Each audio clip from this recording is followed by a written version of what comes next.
So the misconception that I decided to focus on was on the physics misconceptions link, and it was under the measurements tab, number 20, only the area of rectangular shapes can be measured in square units.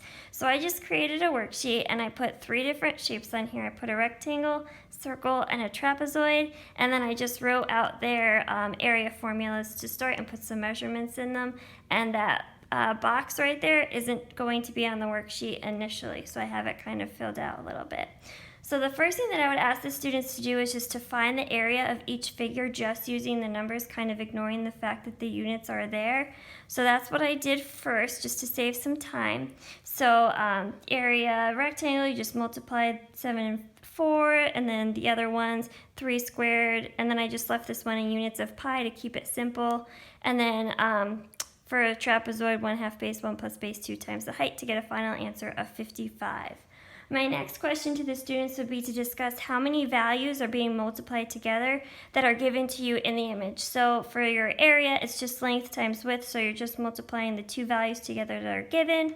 For your circle, pi is standard for the formula, so I'm not considering that given in the image. So what you are multiplying together is radius times radius, which is 2 numbers given to you from the image. And then in the trapezoid, when you go down to this step, you're multiplying the 2 bases when you added them together times the height. So those would be like the 3 numbers that you're given in the image, but you're only multiplying together 2 of them to get your final answer for 55.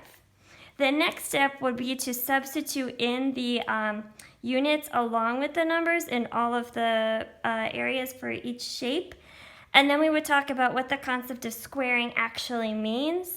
And this is where the circle reference really comes into play, because we would talk about what does 3 squared mean. It means that you're doing 3 times 3.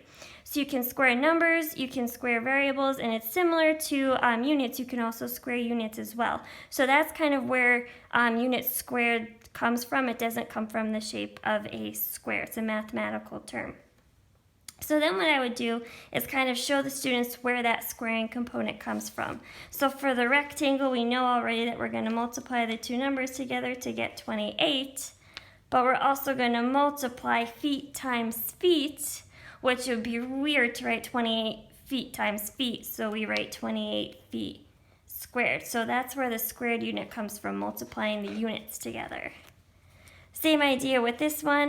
You're going to have pi, and then 3 times 3 will give you 9. Inches times inches will give you inches squared, which I'll just write as 9 pi inches squared to make it look mathematically correct. And then over here for this one, it's 1/2. And then this, you can kind of consider like variables as well. When you add variables together, you just keep one variable. So we're going to do the same thing. So 9 plus 13 will give us 22. And we only have 1 unit left for feet.